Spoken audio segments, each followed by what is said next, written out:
श्री गणेश महापुराण में तीसरा अध्याय भगवान गजानन का प्राकट्य। कुछ काल व्यतीत होने पर माता पार्वती जी गर्भवती हुई।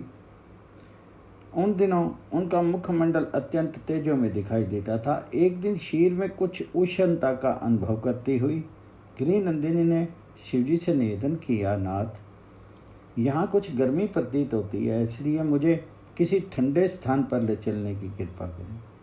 तो शिवजी ने उनका निवेदन मान लिया और उन्हें वृषभ पर चढ़ा करके ले चले। साथ ही सखियों और शिवगणों का समुदाय चल रहा था। देवताओं ने शिवजी को इस प्रकार यात्रा करते देखा तो वह अनेक प्रकार के मधुर मंगल में बाजे बजाने लगे। चलते चलते वे पर्यटनी के सुंदर वन में पहुंच करके रुके। वहां अनेकों प्रकार के सुंदर सुगंधित पुष्प खिले थे। फलदार वृक्षों पर मीठे फल थे तथा उनकी सघनता से वातावरण अत्यंत सुहावना और सुखद प्रतीत हो रहा था। गिरजा को यह स्थान बहुत रुचिकर प्रतीत हुआ और उनके कहने पर भगवान शिव ने वहीं ठहरना स्वीकार कर लिया। शिवजी की आज्ञा पाकर के उनके गणों ने वहाँ एक सुंदर दिव्य एवं भव्य मंडल का निर्माण किया। वहाँ सब प्रकार की सुख सुविधाएं जुटाएगी। जब सब व्यवस्था होगी तब शिवजी ने पार्वती जी से कहा, प्रीतमे, तुम्हारे लिए सभी आवश्यक सुख साधन एकत्र किए जा चुके हैं। अन्य किसी वस्तु की आवश्यकता पड़े तो यह गण उपस्थित कर देंगे, इसलिए तुम जब तक चाहो वहाँ रहो। इन गणों और सखियों को छोड़े जा रहा हूँ।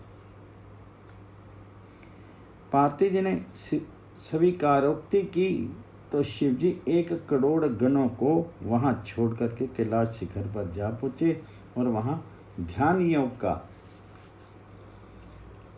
आश्रय लेकर के समाधि में लीन हो गए। जगत जननी उस अरण्य में सखियों के साथ रहती और कभी जल से परिपूर्ण सरोवर से क्रीड़ा करती तो कभी वृक्ष वालियों के नीचे बैठी रह करके सुगंधित शीतल वायु का सेवन करती। उनकी रक्षा में 1 करोड़ शिवगण सदैव प्रस्तुत रहते ही थे, इसलिए किसी प्रकार का भय भी नहीं था। धीरे धीरे 9 मास पूर्ण हो गए। वातावरण अत्यंत शांत, सुखदायक और उल्लासवर्धक था। शीतल मंद समीर प्रवाहित हो रही थी। आकाश नितांत स्वच्छ हो गया था। ऐसे समय में गिरि नंदिनी के समक्ष चंद्रमा के समान परम हर्ष उत्पादक परम तत्व प्रकट हो गया। वह स्वयं साक्षात भगवान गणेश ही थे। अत्यंत तेजस्वी और सुंदर मुखारविंद, प्रफुल्लित पद्म के समान विशाल नेत्र, किरीट, दिव्य युक्त मस्तक, पर बाल की आभा का तिरस्कार करने वाले अरुण अधरोष्ट कानों में सुंदर कुंडल, 4 भुजाओं में परशु, माला मोदक और कमल, कंठ में मुक्ता माला और कटी में कर्धनी थी। चरणों में ध्वज, अंकुश और कमल के चिन्ह बने थे। उस भुजा पुंज में चतुर्भुज रूप को देख करके पार्वती जी आवेग के कारण कांपने लगी। फिर कुछ संयत होकर के उन्होंने पूछा, आप कौन हैं? अपना परिचय देने की कृपा करें। तेजों में तत्व ने कहा, माता मैं वही हूँ जिनके पुनः दर्शन की आपने कामना की थी और मैंने द्वापर में प्रकट होने का वचन दिया था। जगत के सर्ग पालन और लय का कर्ता एवं समस्त ब्राह्मण का अधीश्वर गणेश मैं ही हूँ। गणेश, गणेश्वर, जगतपति, मुरेश, विनायक, गजानन आदि मेरे ही नाम है। मैंने ही तेजस्वी ब्राह्मण के रूप में सिंदूर असुर से आपको बचाया था। मैंने त्रेता युग में असुर राज उग्रसेन का वध किया था। अब इस द्वापर में भी पुनः आपका पुत्र रूप में प्रकट हुआ हूँ। इस अवतार में मैं सिंदूर को मार करके तीनों लोकों का भय दूर करूँगा। अब मेरा नाम गजानन होगा। देव अधिपति विनायक मुरेश की पहचान कर गिरजा आश्वस्त एवं प्रसन्न हुई तथा उनको प्रणाम करके हाथ जोड़े भक्ति भाव से स्तवन करने लगी। जो भक्त प्रिय निराकार किंतु गुण भेद से साकार हो जाते हैं, उन स्थूल अणु एवं अत्यंत सूक्ष्म और व्यापक परमात्मा गणेश्वर को मैं नमस्कार करती हूँ। हे नाथ, आप अव्यक्त होते हुए भी भक्तों पर कृपा करने के लिए ही व्यक्त होते हैं। आप ही सत्य, रज और तम तीनों के आधार हैं। आप ही माया के आश्रम स्थान, सब मायाओं के जानने वाले, सर्वसमर्थ तथा सभी के अंतर में निवास करने वाले प्रातपर ब्रह्म हैं। मेरा परम सौभाग्य ही है कि आप मेरे पुत्र रूप में प्रकट हुए हैं, किंतु प्रभु ऐसी की कृपा अवश्य कीजिए कि अब कभी मेरा आपसे वियोग ना हो। माता के द्वारा की हुई स्तुति सुनकर के भगवान ने अपना वह रूप छिपा लिया और चतुर्भुज शिशु रूप हो गए। नाक के स्थान पर शुभ दंड, मस्तक पर चंद्रमा और हृदय पर चिंतामणि प्रकाशित थी। दिव्य वस्त्र आभूषण धारण किए हुए भगवान गजानन के उस अद्भुत रूप को माता गिरजा ध्यान पूर्वक देखने लगी, किंतु उनके भयंकर रूप को देख करके माता अधीर हो उठी। रक्तवर्ण ऊपर खाबड़ मस्तक, हाथी की सूंड के समान नाक, सूप जैसे कान, छोटे छोटे नेत्र, विशाल है मुन्नत पेट तथा छोटे छोटे हाथ पांव। उन्होंने सोचा, ऐसे भयंकर रूप वाला बालक तो मैंने कभी नहीं देखा, कहीं भी नहीं देखा। जब देवगण, ऋषिगण एवं उनकी पत्नियां इसे देखेंगी, तब मैं किस मुख से बताऊंगी कि यह मेरा पुत्र है। यदि काम सुंदर होता तो भी कोई बात नहीं थी, इसका तो प्रत्येक अवयव बेडोल है। इस प्रकार पुत्र की कुरूपता का विचार करते करते माता के नेत्र सजल हो उठे। तभी भगवान शंकर वहां पधारे। वे सर्वज्ञ अपनी प्राण प्रिया के मन की उद्विग्नता को समझ गए और तब पुत्र को ध्यान पूर्वक देखते हुए बोले, प्रिय, पुत्र के रूप की भयंकरता देख करके रोती हो, परंतु बाह्य रूप के देखने मात्र से किसी के व्यक्तित्व का अनुमान नहीं किया जा सकता। इसका रक्तवर्ण, गज जैसा मुख, विशाल उदर, 4 भुजाएं, किंतु छोटी छोटी आंखें, पांव भी बहुत छोटे। इस सब से शिशु का असाधारण होना अस्पष्ट है। देवी, इसके गुणों पर विचार करो। ये अखिल विश्व का अधिपति, देवादि देव, सभी का आत्मा और मंगलों के मूल से संपन्न है। ये त्रिलोकी की रक्षा के लिए सतयुग में 10 भुज विनायक के रूप में प्रकट हुआ था। त्रेता युग में शुक्ल वर्ण 10 भुज मयूरेश के रूप में तुम्हारे पुत्र रूप में यही अवतरित हुआ था। अब द्वापर में ये वही सिंदूरासुर को नष्ट करने के लिए तुम्हारे पुत्र विनायक रूप में अवतरित हुआ है। आगे भी कलयुग में ये अत्याचार अनाचार को नष्ट करने के लिए धूम्रकेतु नाम से अवतार लेगा। तभी शिशु रूप भगवान बोल उठे, चंद्रमौली, आप मुझे भले प्रकार समझ गए हैं। वास्तव में सिंदूर असुर को मार करके पृथ्वी का बोझ उतारने के लिए आपके पुत्र रूप में अवतरित हुआ हूँ। मैं समस्त विश्व को संतुष्ट करूँगा, समस्त वैदिक कर्मों का प्रारंभ हो जाएगा तथा मैं सभी भक्तों की अभिलाषाएं पूर्ण करता हुआ राजा वैरण्य को ज्ञान और वरदान प्रदान करूँगा। वह राजा मेरा परम भक्त है। देवी, ब्राह्मण एवं अतिथि पूजक, पंचयज्ञ उपासक, पुराण श्रवण में मति वाला है।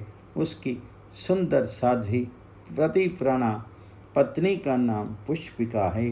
राजा रानी दंपति ने 12 वर्ष तक तपस्या करके मुझे पुत्र रूप में प्राप्त करने का मुझसे वर प्राप्त किया था, जिसके फलस्वरूप उसने अभी पुत्र प्रसव किया है, जिसे राक्षसी उठा ली गई है। इस कारण रानी पुष्पिका मूर्छित पड़ी है और पुत्र के कारण प्राण त्याग देगी। इसलिए आप मुझे अभी उस परसुता रानी के पास पहुंचा दीजिए।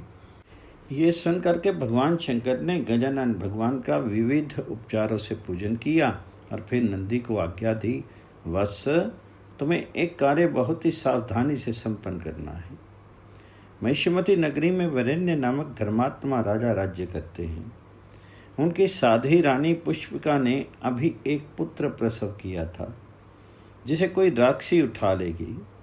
वह रानी अभी मूर्छित पड़ी है, तुम तुरंत ही पार्वती के इस नवजात शिशु को वहाँ ले जाओ और मूर्छित रानी के पास लिटा करके लौट आओ। ये कार्य रानी की मूर्छा दूर होने से पहले ही पूर्ण हो जाना चाहिए, अन्यथा प्रसूता के प्राण जाने की संभावना है। नंदी ने भगवान शंकर के चरणों में प्रणाम करके शिशु रूप गजानन भगवान को लेकर के महिष्मती नगरी की ओर वायु वेग से चल पड़े। मार्ग में अनेक बाधाएं आईं, किंतु नंदीश्वर ने भगवान शंकर का स्मरण करते हुए अपने पराक्रम से उन बाधाओं को दूर कर दिया। महिष्मती राजभवन के प्रसूतागार में रानी पुष्पिका अभी भी मूर्छित पड़ी थी। नंदी ने वहां पहुंच करके गजानन को उनके समीप लिटा दिया और चुपचाप वहां से निकल आए। फिर वायु वेग से चलते शीघ्र ही लौट करके आशुतोष भगवान की सेवा में उपस्थित हुए और श्री शिवा के चरणों में प्रणाम कर शिशु को वहीं सकुशल पहुंचा देने का समाचार दिया। उधर पुष्पिका की मूर्छा दूर हुई तो उसने रक्तवर्ण गजमुख लंबोदर एवं अद्भुत वस्त्र आभूषणों से अलंकृत बालक को अपने निकट देखा। उससे वह अत्यंत भयभीत और रोती हुई प्रसूति गृह से बाहर निकली। उधर शिशु का रुदन सुनकर के परिचारिकाएं दौड़ी आई, भीतर गई तो उनके विकराल रूप को देख करके वे भय से कांप गई। फिर जो भी स्त्री का पुरुष प्रसूति का गृह में गया वही भयभीत एवं कांपता हुआ बाहर निकल आया।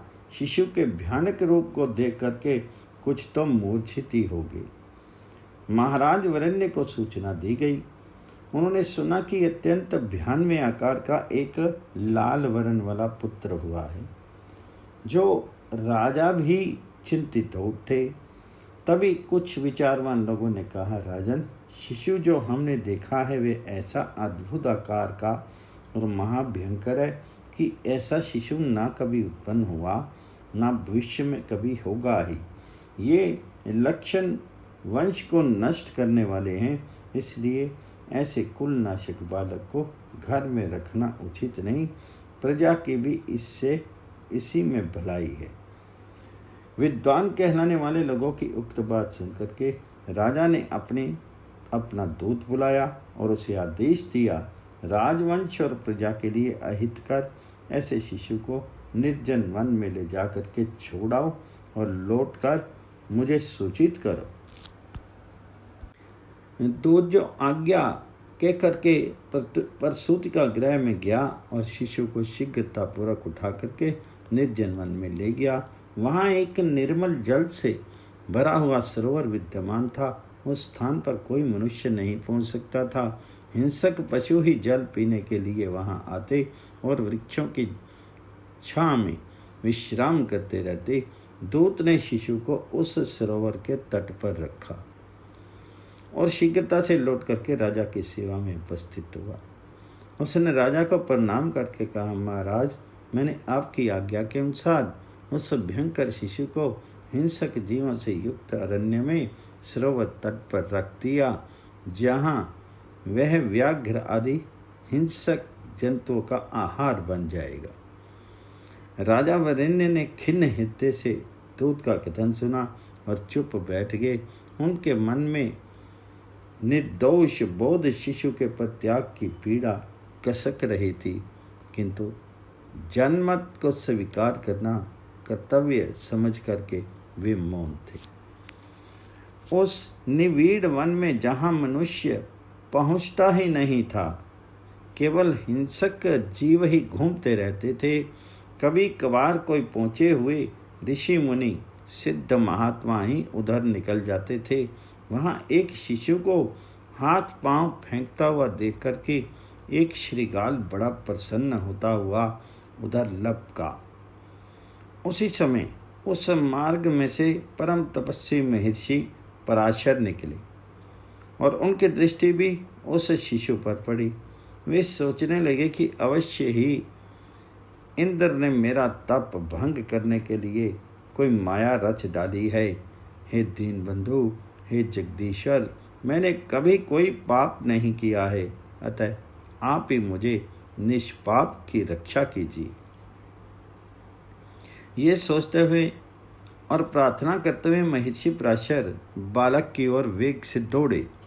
श्रीघाल ने तेजस्वी महर्षि को उधर बढ़ते देखा तो तुरंत रुका और वन में एक ओर खिसक गया। महर्षि ने निकट जाकर के शिशु को ध्यान से देखा। रक्तवर्ण, 4 भुजाएं, गज वदन, सूर्य के समान अद्भुत तेज तथा दिव्य वस्त्र आभूषणों से अलंकृत।